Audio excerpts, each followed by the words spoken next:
நான் வந்து ஒரு வீடு 1 லட்ச ரூபா 2 லட்ச ரூபான்னு போனேன். அவரை போய் பார்த்த உடனே நான் சொன்னேன், ஐயா நீ கவலையப்படாதீங்க, உங்களுக்கு 10 லட்ச ரூபாயில் வீடு கட்டி தரேன். இது யார்கிட்டையும் கேட்க மாட்டேன், நான் சொந்த பணத்தை போட்டு கட்டி கொடுக்குறேன். நான் கட்டி கொடுக்குறன்ற பெருமை இல்லை, அவருக்கு நான் ஹெல்ப் பண்ணுறதுனா இல்லை, தர்மம் தோத்துடக்கூடாது. ஒரு வீடெல்லாம் இந்த மாதிரி ஆகும்போது என் வீடு நான் ஓலக்கோட்டால தான் இருந்திருக்கேன். ராயபுரத்தில் தேசிய நகரில் நாங்கள் ஓலக்கோட்டால தான் இருந்தோம்.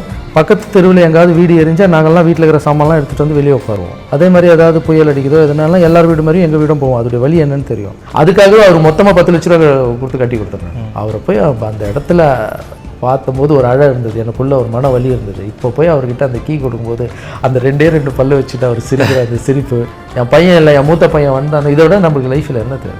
தொடர்ந்து ஆன்லைனில் வந்து நிறையா கஷ்டப்படுறவங்களோட வீடியோஸ் எல்லாம் வந்துட்டு இருக்கு. இப்போ ரீசெண்டாக கூட ஒரு பார்ட்டியோட வீடியோ ஒன்று வந்தது, அதை நீங்கள் ரீச் அவுட் பண்ணி அவங்களுக்கும் உதவி செஞ்சுட்டு இருக்கீங்க. இந்த மாதிரி ஆன்லைனில் வரும்போது அது எப்படி வந்து நீங்கள் வெரிஃபை பண்ணி அவங்களுக்கு போய் கரெக்டாக ரீச் பண்ணி எப்படி அந்த உதவிகள் செய்யும்? நான் ஒன்றுமே பண்ணுறது இல்லை. அப்படி வருதா உடனே எனக்கு தான் பாஸ் பண்ணுறாங்க. அது மீடியா பீப்புளாக இருந்தாலும் சரி, இல்லை ஃப்ரெண்ட்ஸாக யாராக இருந்தாலும் சரி, இல்லை ட்ரஸ்ட் பீப்புள் யாருன்னா இருந்தாலும் சரி, சார் இந்த மாதிரி ஒரு விஷயம் வந்திருக்கு பாருங்கள் சார்ன்னு அதை நான் வெரிஃபை பண்ண சொல்லுவேன். நான் உடனே போய் கண்மூடித்தனமாக வந்து இதை வந்து இப்படி பார்க்குறாங்க அப்படின்னு பண்ணுறதில்ல. நம்ம ட்ரஸ்ட் ஆளுங்களை அனுப்பி நிஜமாக கஷ்டப்படுறாங்களா, அவங்களுக்கு என்ன தேவை, இந்த மாதிரி நிறைய வந்த விஷயத்தில் பொய்யான விஷயங்கள் கூட இருக்குது. ஃபேஸ்புக்கில் இப்படி வேணும் இப்படி வேணும்னு சொல்லி போய் அங்கே போய் பார்த்தா அங்கே ஒன்றுமே நடந்திருக்காது. அங்கே பார்த்தா 50 லட்ச ரூபா கணக்கு சொல்லியிருப்பாங்க, நம்ம போய் கண்ணு முன்னாடி பார்த்தா 1 லட்ச ரூபா தான் ஆகும். ஸோ இப்படியும் நான் பார்த்துருக்கேன். ஸோ அதனால் எல்லோரும் செக் பண்ண சொல்லுவேன். செக் பண்ணி அது கரெக்டாக இருந்து மனசுக்கு இந்த உதவி அவங்களுக்கு இந்த டைமில் தேவைன்னா கண்டிப்பாக இறங்கி. நான் ரொம்ப நாளைக்கு முன்னாடி ஒரு ஆசிரமத்துக்கு போயிருந்தேன், ஒரு 10 இயர்ஸ் பேக்கு.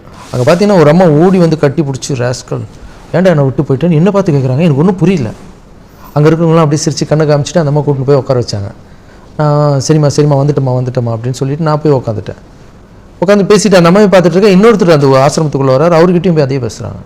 அப்புறம் அங்கே இருக்கவங்க கேட்டால் மனநிலைமை பாதிக்கப்பட்டிருக்காங்க, புள்ள இடத்துல வந்து விட்டு போனார் வரல. அதுக்கப்புறம் அவங்க அப்படியே யார் வந்தாலும் ஏன்டா திட்டுறது, ஏன்டா என்னை விட்டு போயிட்டேன் அப்படின்னு. அங்கே ஒரு மாதிரி ஆயிடுச்சு எனக்கு. தாய் எடுத்துன்னு வந்து ஆசிரமத்தில் விட்டுறது எவ்வளோ பெரிய தப்புன்னு அப்போ யோசனை பண்ண ஆரம்பித்தா. கொலை குற்றத்தை விட மோசமான தப்புங்க. பெத்த தாய் வந்து தன்னோட ரத்தத்தை பாலாக கொடுத்துருக்கா. தாய் விட்டுருந்தா நம்ம என்ன ஆகிருப்போம். தாய் வந்து சின்ன வயசில் நம்மளை வந்து குழந்தையாக இருக்கும்போது நம்மளை விட்டுட்டு இருந்தால் நம்ம என்ன நிலமை வந்துடும், நம்ம நிலமை என்ன ஆயிருக்கும். கொஞ்சம் போது நம்ம சுவிட்ச் ஆஃப் போயிட்டா கூட என் பையன் போகிறேன் எவ்வளோ அழகாக அதை கூட ரசிக்கிற ஒரு தாய் இப்போ வயசானா அவங்ககிட்ட பேசுறதில்ல, வயசானா வெளியே கூப்பிட்டு போகிறதில்ல, இதெல்லாம் விட செல்ஃபோன் கொடுக்குற மரியாதை கூட தாய்க்கு கொடுக்குறதில்ல. எடுத்துன்னு போயிட்டு அப்படியே விட்டுட்டு நான் பணம் அனுப்புகிறேன், உனக்கு மாதமான பணம் அனுப்புகிறேன், கவலை. இவ்வளோ பெரிய தப்புங்க அது. அதை விட ஒரு துரோகம் இந்த உலகத்தில் இருக்கா? எனக்கு தெரிஞ்சு இதுக்குன்னு ஒரு சட்டம் கொண்டு வரணுங்க. அப்பா அம்மா எடுத்துகிட்டு போய் ஆசிரமத்தில் வர்றவனை வந்து கொலை குற்றத்தை விட அதிகமாக தண்டனை கொடுக்கணும். அப்போ யாரும் எடுத்துகிட்டு போய் விட மாட்டாங்க. அது அவ்வளோ பெரிய குற்றங்க, அது எதுக்குன்னே புரிய மாட்டேதுன்னு எனக்கு தெரியல.